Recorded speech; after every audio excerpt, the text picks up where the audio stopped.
तो आज हम पढ़ने वाले हैं एक बहुत ही बेहतरीन टॉपिक जिसका नाम है hormone mechanism of hormone action. जैसा कि आपको पता है कि इसमें कंफ्यूजन बहुत सारी होती है, बहुत सारे बच्चे परेशान होते हैं। अगर हम हार्मोन के कॉमन कैरेक्टरिस्टिक फीचर के बारे में बात करें तो दैट इज डेफिनेटली हार्मोन बहुत ट्रेस अमाउंट में हमारे यहाँ रिलीज होता है, क्योंकि बेसिक से जब भटकते हैं तभी कॉन्सेप्ट आपका क्या होता है, टफ होता है। बहुत सारे लोग रिसीव करने आए होंगे सबको, लेकिन एक बंदा जो सलमान खान को रिसीव करने गया है वो सलमान खान नाम का झंडा लेके खड़ा होगा ऐसे, वो डर भी खत्म हो जाएगा और डर के आगे ही जीत। जो भी अनजान सा दोस्त चिंटू के लिए मैसेज लेके आया था और जो भी उस मैसेज को गेट पे रिसीव किया वो चिंटू तक खुद मैसेज पहुंचाएगा, चाहे जिस माध्यम से पहुंचाए।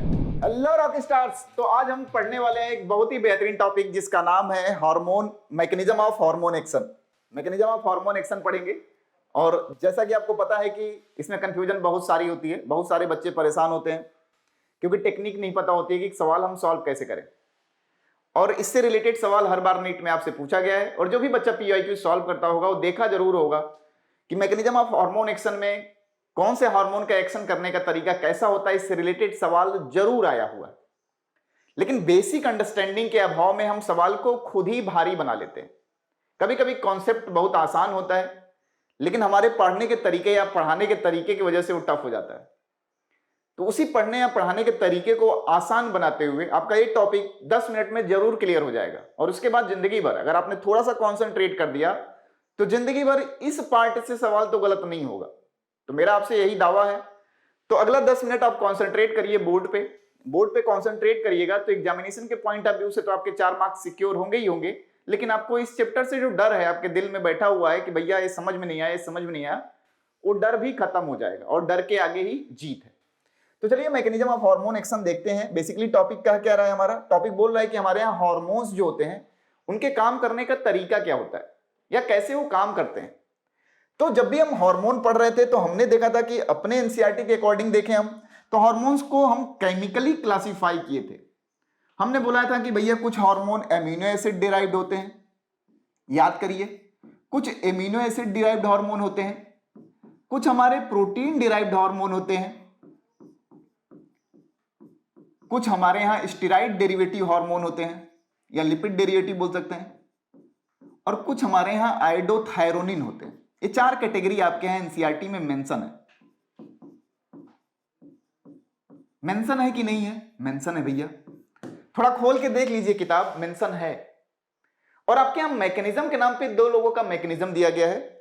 एक स्टेरॉइड हार्मोन हमारे बॉडी में पहुंचता है तो कैसे एक्ट करता है, और एक प्रोटीन या एमिनो एसिड हार्मोन हमारे बॉडी में पहुंचता है तो कैसे होता है।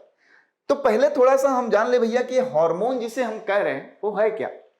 जब भी हम हार्मोन बोलते हैं तो हार्मोन की डिफिनीशन हम जान रहे होते हैं कि भैया हार्मोन कोई केमिकल है जो हमारे बॉडी में बहुत ट्रेस अमाउंट में बनता है। कुछ एक्सेप्शन है इसका, human chorionic gonadotropin hormone exception है, प्रेगनेंसी के दौरान वो बहुत ज्यादा मात्रा में प्रोड्यूस होता है। बट स्टिल अगर हम हार्मोन के कॉमन कैरेक्टरिस्टिक फीचर के बारे में बात करें तो दैट इज डेफिनेटली हार्मोन बहुत ट्रेस अमाउंट में हमारे यहां रिलीज होता है। दे आर केमिकल्स जो न्यूट्रिशन तो हमें प्रोवाइड नहीं करते लेकिन इंटरसेलुलर मैसेंजर की तरह काम करते हैं। What is intercellular messenger?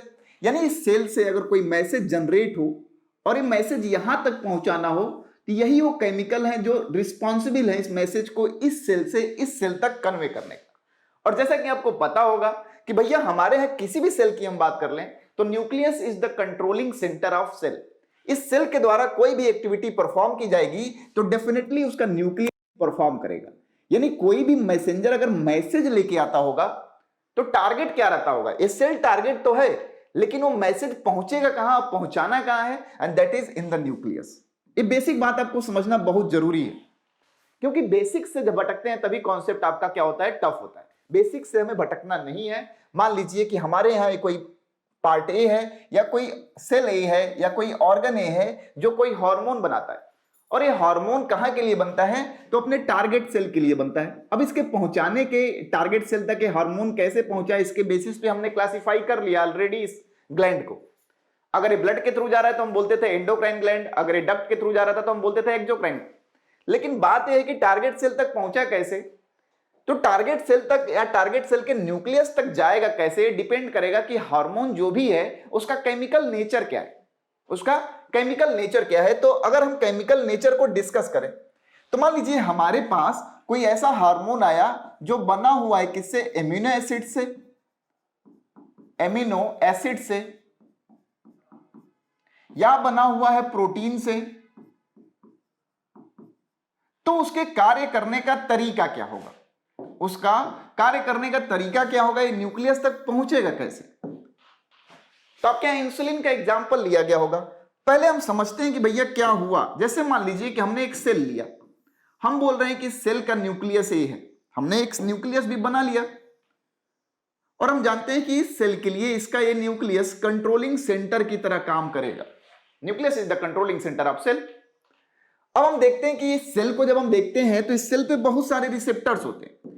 कुछ रिसेप्टर किसी के लिए साइटोप्लाज्म पे होते हैं, किसी के लिए कुछ रिसेप्टर जो होता है साइटोप्लाज्म के अंदर, और कुछ के लिए सेल मेम्ब्रेन पे पाए जाते हैं। यहां पे पड़े होते हैं रिसेप्टर्स, यहां न्यूक्लियर मेम्ब्रेन पे कह लीजिए या सेल मेम्ब्रेन पे कह लीजिए, रिसेप्टर्स पाए जाते हैं, चारों ओर रिसेप्टर पाए जाते हैं।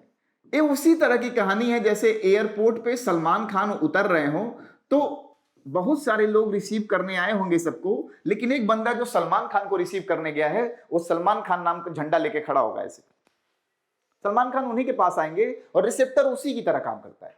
रिसेप्टर स्पेसिफिक है अपने सबस्ट्रेट के लिए कि भैया वो उसी को पहचानेगा। अब हम कह रहे हैं कि हमारे पास कोई ऐसा हार्मोन आया इस टारगेट सेल के लिए जो नेचर वाइज या केमिकली क्या है, या तो एमिनो एसिड है या प्रोटीन है। थोड़ा समझिएगा, तो ये नेचर वाइज अगर एमिनो एसिड या प्रोटीन है और इसको पहुंचना कहां है भैया, न्यूक्लियस तक। पहुंचना कहां है, न्यूक्लियस तक। तो कोई भी केमिकल क्या हमारे सेल मेम्ब्रेन के बिना या सेल मेम्ब्रेन के ऑर्डर के बिना या उसके मर्जी के बगैर क्या सेल के अंदर जा सकता है? क्यों? क्योंकि हम तो बोलते हैं कि हमारा cell membrane selectively permeable in nature होता है, मींस अलाउ करता है कुछ ही चीजों को। तो यानी कहीं ना कहीं सेल मेम्ब्रेन का रोल हो गया। अब ध्यान दीजिए कि आपका सेल मेम्ब्रेन बना किसका हुआ है। हम बोलते हैं कि हमारा सेल मेम्ब्रेन फॉस्फोलिपिड का बना हुआ है। एक कहानी की तरह से एज्यूम करिए कि फॉस्फोलिपिड का बना हुआ है, यानी सेल मेम्ब्रेन का नेचर केमिकल और इसका केमिकल नेचर डेफिनेटली सेम नहीं है। अब मान लीजिए एक कहानी सुनिए, आपके घर ही कोई बंदा आया, आपके मेन गेट को खटखटाता है, टिंग टोंग करता है घंटी को, और टिंग टोंग करने के बाद आपके घर का कोई मेंबर बाहर जाता है। उसे एज्यूम करिए कि वो रिसेप्टर है। वो पूछता है कि भैया क्या आए हो, कैसे आए हो, किससे मिलने आए हो। अगर लगता है कि नहीं जो बंदा आया है वो हमारे जान पहचान का, तब तो ठीक है। मान लीजिए उसने बोला कि हमें चिंटू से मिलना है, चिंटू इज फॉर न्यूक्लियस। लेकिन आपके घर से जो मेंबर रिसीव करने गया है उसे लगता है कि नहीं हमने तो इसे पहले कभी नहीं देखा या हमारे तरह का नहीं है, तो कहेंगे ठीक है भैया चिंटू से क्यों मिलना है, हमें बता दीजिए, हम चिंटू से बता देंगे। यही तो होगा जी, यही होगा। यानी अगर प्रोटीन या एमिनो एसिड हार्मोन आते हैं तो हमारे मेम्ब्रेन पे प्रेजेंट जो रिसेप्टर हैं वो बोलते हैं कि भैया जो लाए हो हम ही को बता दो, जो लाए हो हम ही को बता दो। क्यों? क्योंकि तुम तो हमारे जान पहचान के लगते नहीं हो, और जो भी तुम मैसेज लेके आए हो हमारे इस न्यूक्लियस के लिए वो मैसेज हमारे पास छोड़ दो, हम न्यूक्लियस तक पहुंचा देंगे।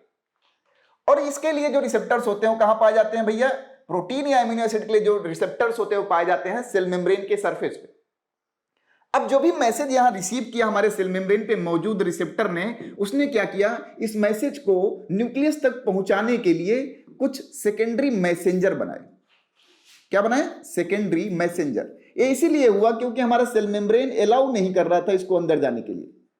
अब सेकेंडरी मैसेंजर किस फॉर्म में बनाया भैया, तो it may be in the form of calcium ion, it may be in the form of diacyl glyceride DAG, या in the form of cam.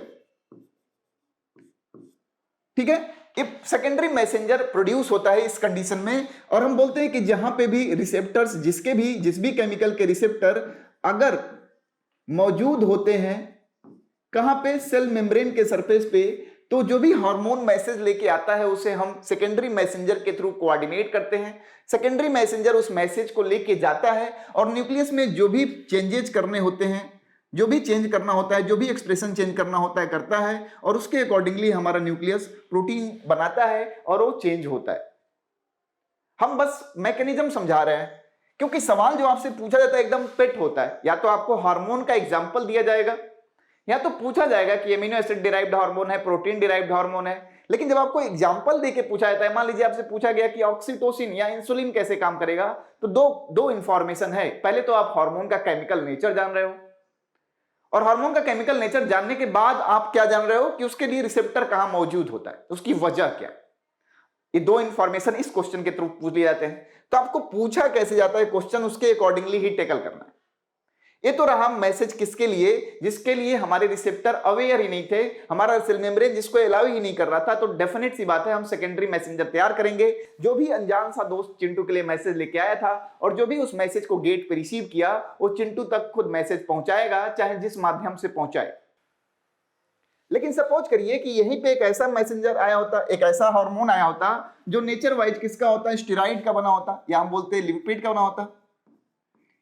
Steroid का बना होता, तब क्या करता हमारा सेल मेम्ब्रेन। अब हमारा सेल मेम्ब्रेन भी बना होता है किसका, फॉस्फोलिपिड का बना होता है, ये आपको पता है। मान लीजिए हमने बोला कि एक हार्मोन ऐसा आया है जो फॉस्फोलिपिड का बना है। किसका बना है भैया, फॉस्फोलिपिड का बना है। चलो भैया अच्छी बात है, यहां पे फॉस्फोलिपिड से बना हुआ एक हार्मोन आया, और हमने जो भी ये हार्मोन है वो इंटरसेलुलर मैसेंजर की तरह जब काम करता है, तो डेफिनेट सी बात है किसी ना किसी सेल के लिए आया होगा, और सेल के लिए मैसेज लेके आया होगा। तो जो भी मैसेज है इसका टारगेट होगा कि उसके न्यूक्लियस तक हम पहुंचा दें। अब जैसे ही कोई स्टेरॉइड या लिपिड डिराइव्ड हार्मोन आता है, हमने बताया था कि रिसेप्टर तो इस पे बहुत सारे मौजूद होते हैं अलग अलग केमिकल्स के लिए। डिपेंड करता है कि जो भी केमिकल आया है वो नेचर वाइज कैसा है और उसके लिए कहां पे इस सेल ने अपना रिसेप्टर बैठा रखा। अब जब लिपिड डिराइव्ड या स्टेरॉइड डिराइव्ड हार्मोन आया, तो जैसे ही हमारे सेल मेम्ब्रेन से इंटरेक्ट हुआ, जैसे मान लीजिए आपके घर पे ही कोई ऐसा दोस्त आता है जो आपके घर के सारे मेंबर जिससे अवेयर है, जब वो आके टिंग टोंग आपके घर के दरवाजे पे करता है, तो आप जाते हो, अच्छा राकेश तुम आए हो, हाँ। तुम पूछते चिंटू कहां है, तो बोलते घर में है, जाओ। क्यों, क्योंकि घर वाले आपसे अवेयर है, आपको जान रहे। यानी स्टेरॉइड डिराइव्ड हार्मोन आता है, सेम केमिकल कंपोजिशन लगभग फॉस्फोलिपिड का बना हुआ है। लिपिड इसे रिसीव करता है और प्यार से बोलता है कि बेटा तुम अंदर चले जाओ। यानी जो लिपिड डिराइव्ड हार्मोन होते हैं, हम बोलते हैं कि इनके लिए जो हमारे पास रिसेप्टर्स होते हैं वो साइटोप्लाज्मिक रिसेप्टर पाए जाते हैं, and that is the reason behind this. अब आपको जानना क्या है, डेफिनेट सी बात है, सवाल दो ही पूछा गया है कि अगर अमीनो एसिड या प्रोटीन डिराइव्ड हार्मोन है या सेकेंडरी मैसेंजर किस कंडीशन में प्रोड्यूस होता है। तो प्रोटीन या अमीनो एसिड डिराइव्ड हार्मोन के लिए रिसेप्टर्स कहां पर प्रेजेंट होते हैं, तो भैया सेल मेम्ब्रेन पे। अगर आपसे पूछा जाए कि स्टेरॉइड या लिपिड डिराइव्ड हार्मोन के लिए रिसेप्टर कहां प्रेजेंट होते हैं, तो भैया साइटोप्लाज्म। काम करने का तरीका आपको पता चल गया होगा। अब आपको याद क्या करना है, तो याद करना है बस कि अमीनो एसिड डिराइव्ड हार्मोन कहां से रिलीज होते हैं और कौन कौन से होते हैं, प्रोटीन डिराइव्ड हार्मोन कौन कौन से होते हैं, कहां से रिलीज होते हैं, स्टेरॉइड या आयोडोथायरोनिन, दोनों के काम करने का तरीका एक ही होता है, स्टेरॉइड या आयोडोथायरोनिन लिख। जब ये दो हार्मोन आते हैं तो ऐसे काम कराते हैं, यानी स्टेरॉइड डेरिवेटिव और आयोडोथायरोनिन में हमें किसी सेकेंडरी मैसेंजर की रिक्वायरमेंट नहीं पड़ेगी। अगर हमारे पास जो हार्मोन है वो केमिकली एमिनो एसिड या प्रोटीन का बना हुआ है, तो सेकेंडरी मैसेंजर की रिक्वायरमेंट पड़ेगी। यही मेन कॉन्सेप्ट है। इसी तरह मुस्कुराते रहिए, कनेक्टेड रहिए, क्योंकि आपके लिए कुछ ना कुछ नया बेहतर तरीके का आइटम लेके जरूर आएंगे। क्योंकि हमने आपसे वादा किया था कि आपके एग्जामिनेशन तक साथ नहीं छोड़ेंगे, दिन भर मेहनत करते हैं हम लोग, ताकि ये पता कर सकें कि आपका कौन सा टॉपिक है। अगर आपको कुछ टॉपिक ऐसा लगता है कि चलो आप किसी टॉपिक में कमजोर पड़ रहे हो और नहीं समझ में आ रहा है, और मान लीजिए कि हम कहीं मिस कर रहे हो उसे, तो आप कमेंट बॉक्स में बता भी सकते हो कि सर मेरी इस टॉपिक में प्रॉब्लम है, I will definitely try to make a video on that topic. मैं बनाऊंगा, कब तक बनाऊंगा, जब तक आप सेलेक्ट नहीं हो जाएंगे। तो पढ़ते रहिए, मुस्कुराते रहिए, हमारा आपका साथ बना रहेगा। धन्यवाद, टाटा, टेक केयर, बाय।